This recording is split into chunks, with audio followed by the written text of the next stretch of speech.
Students, आज हम next method करेंगे प्ले वे मेथड, खेल विधि जिसको हम बोलते हैं।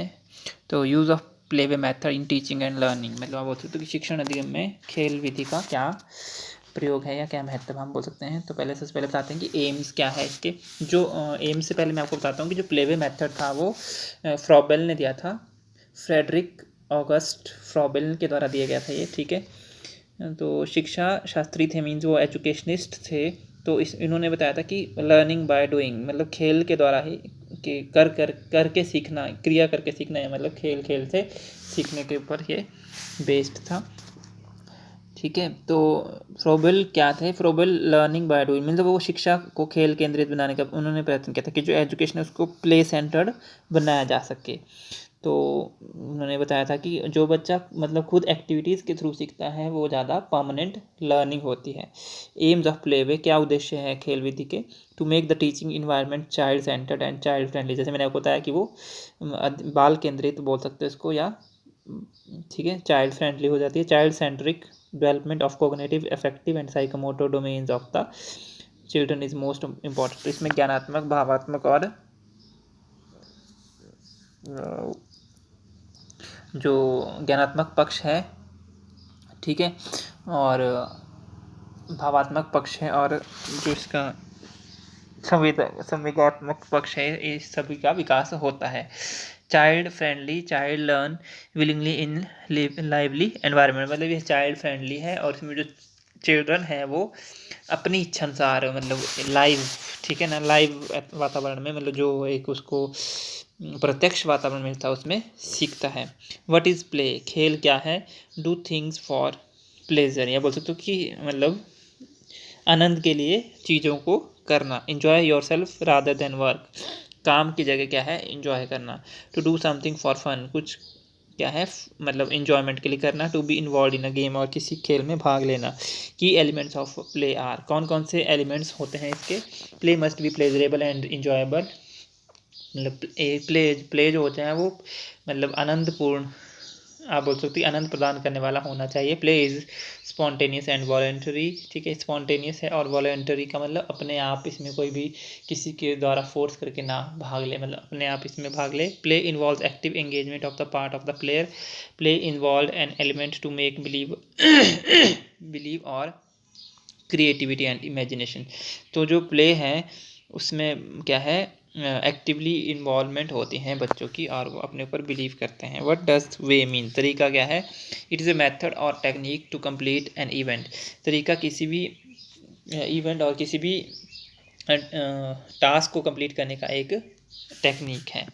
व्हाट इज़ प्ले वे, खेल विधि क्या है? Learning through play way, play is a term used in education and psychology to describe how a child can learn to make sense of the world around them.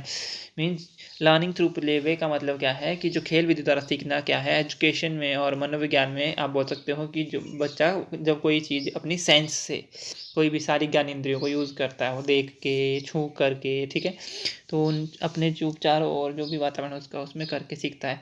Play way method of learning is child centric method, तो ये child centric है और informal है। Through play way children can develop social and cognitive skill, इसमें cognitive और social skill develop होती है। Mature emotionally, वो इमोशनल रूप से मेच्योर होता है। गेन द सेल्फ कॉन्फिडेंस, उसमें आत्मविश्वास आता है, ठीक है। Require to engage in new experiences and environment. Examples क्या है? Play way method are being incorporated in the school curriculum for teaching language, mathematics, social study and through a series of activities like games, songs, free play, gardening, construction activities etc, ठीक है। तो इस मतलब play way जो methods हैं वो school में किस किस की चीज़ को पढ़ाने के लिए यूज़ हो सकता है? मैथमेटिक्स, कोई भी भाषा पढ़ानी हो आपने, सोशल स्टडी पढ़ानी हो, ठीक है, तो इसमें अलग अलग एक्टिविटीज़ होती है, जैसे गेम्स होगी, सॉन्ग्स हो गए, फ्री प्ले हो गया, गार्डनिंग हो गई, कंस्ट्रक्शन वर्क हो गया एक्सेट्रा। तो रोल प्ले हो गया, project, team based learning, field trips हो गया, पपेट्री एक्सेट्रा, ये सब आ गया। Some play-based schools are also for some level of formal learning as well as to ensure that जैसे प्ले वे स्कूल में भी, जैसे आपने देखा होगा प्ले स्कूल में बच्चा थोड़ा थोड़ा जब छोटा होता है, स्कूल जाने से पहले प्ले स्कूल में उसको डाला जाता है, क्योंकि वो करके ही, खेल खेल में ही सीखता है, ठीक है। तो how does play help in learning?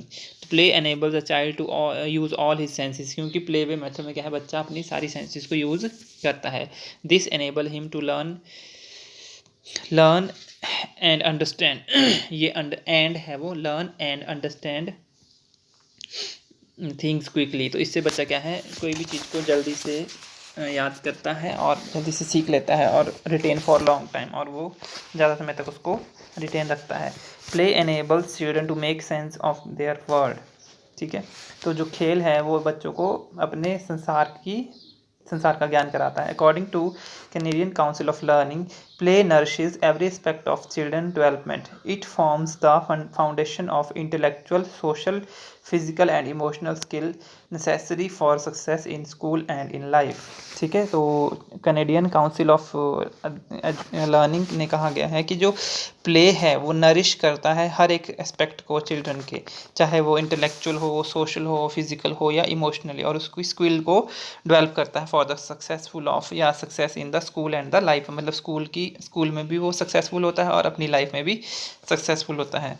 Play paves the way for learning. तो क्या बोल सकते हो कि play is the way for learning. ठीक है, use of play way techniques, learning by doing, करके सीखना, कॉग्निटिव डेवलपमेंट और इंटेलेक्चुअल डेवलपमेंट होती है इससे, कम्युनिकेशन डेवलपमेंट भी होती है, सॉल्विंग प्रॉब्लम सॉल्व करने की भी डेवलपमेंट होती है, सेंसरी एंड मोटर डेवलपमेंट, इससे सेंसरी और मोटर डेवलपमेंट होती है, neuro muscular coordination, explore and learn multiple things in single activity, एक ही एक्टिविटी में बहुत सारी चीज़ों को सीखना, लर्निंग स्टेज फॉर लॉन्ग, मतलब लर्निंग ज़्यादा समय तक रहती है, कंसेप्ट गेट्स क्लियर, और इससे तथ्य पूरी तरह से क्लियरिफाई हो जाते हैं, ऑल सेंसेस आर इन्वॉल्व, और इसमें सभी ज्ञान इंद्रियों का प्रयोग होता है.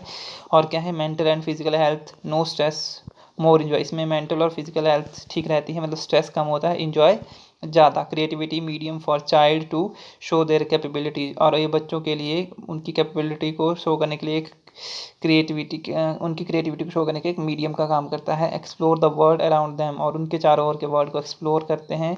High motivation from what they have explored, high motivation मिलती है जो उन्होंने एक्सप्लोर किया होता है. Learning outcome of a curriculum, और किसी भी पाठ्यक्रम का ये लर्निंग आउटकम है.